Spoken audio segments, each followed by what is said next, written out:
अर्जुन कर्णक संगे लड़ किंतु श्रीखंडी संगे नुहे।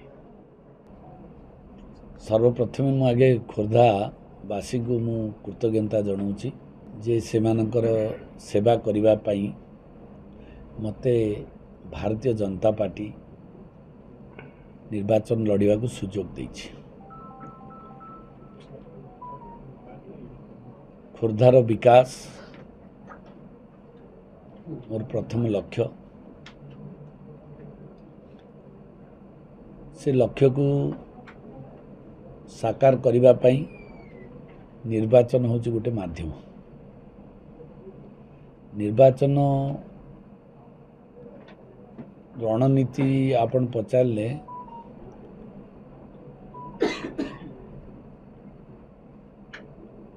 से रणनीति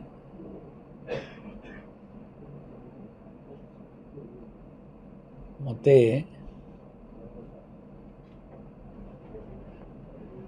प्रश्नटी जदिओ रणनीति लगिला किंतु उत्तर दबा को मते टिके डेरी लगुच कारण सेठी रणनीतिर आवश्यकता नहीं।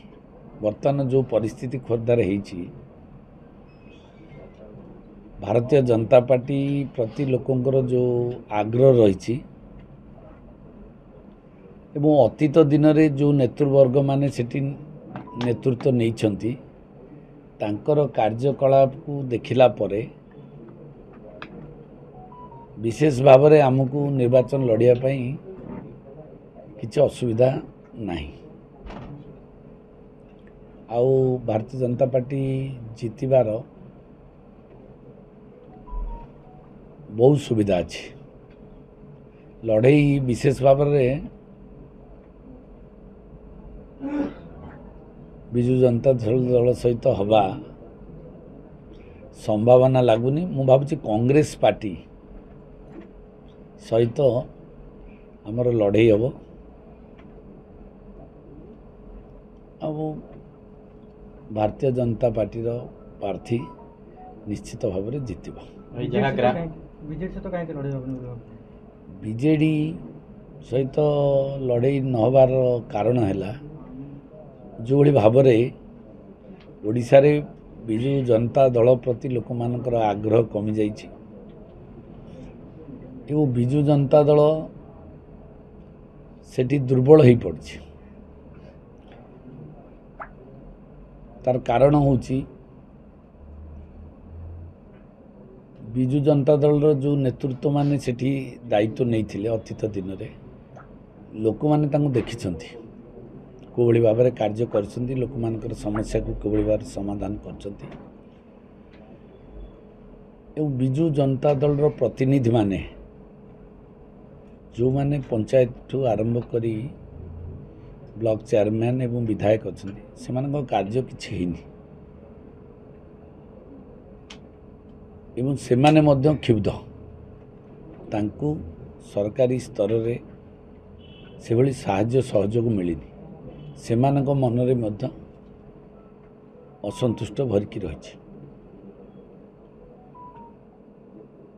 से मानकर असंतुष्टता गोटे बहुत बड़ माध्यम हम जोटा भारतीय जनता पार्टी को जितेबाई सक्षम हम। सर ग्राउंड जीरो रिपोर्ट जहाँ कह सक्षम नेता से लड़िया सहित निश्चित भाव में सेटा जहाँ कहले आपण माने विजु जनता दलर शक्तिशाली दल बोली कहते जदि शक्तिशाली दल एवं खोर्धा जिले में भुवनेश्वर हेडक्वार्टर है खोर्धा जिला से प्रार्थीटे दबा को सक्षम हो पारे ना एवं भारतीय जनता पार्टी डिक्लेयर कला परे जोटा को से माने कहउछन जे भारतीय जनता पार्टी गोटे दुर्बल दल सी डिक्लेयर कला परे जाकि विजु जनता दल टिके डिक्लेयर कर यहाँ morning show the day you प्रमाणित होउची जे निश्चित भाव में कौटी ना कौटी तांको मनरे संदेह रही जे विजु जनता दल आमर हारी जीव। सर बीजेपी टिकेट घोषणा कला पर बीजेपी टिकेट घोषणा कला मैंने स्पष्ट प्रमाणित हो कि बीजेडी सहित लड़ेला भाया कैपेबिलिटी बर्तमान बीजेडी ना। ନିଶ୍ଚିତ ଭାବରେ ଏଇଟା ତ ମୁଁ ବହୁତ ଆଗରୁ କହିଛି ଏବଂ ଆଜି ମଧ୍ୟ ଏଇଟା ପ୍ରମାଣିତ ହେଇଛି, ଖୋର୍ଦ୍ଧାରେ ମଧ୍ୟ ହେଇଛି ଏବଂ ବାସ୍ତବରେ ସେଇଟା ମଧ୍ୟ ଆଗାମୀ ଦିନରେ ଘଟିବ। ସେଇ ଅବସ୍ଥା ବିଜୁ ଜନତା ଦଳର ଶକ୍ତି ରାଜ୍ୟ ସ୍ତରରେ କମିଛି ଏବଂ ନିର୍ବାଚନ ମଣ୍ଡଳୀ ସ୍ତରରେ ମଧ୍ୟ କମିଛି।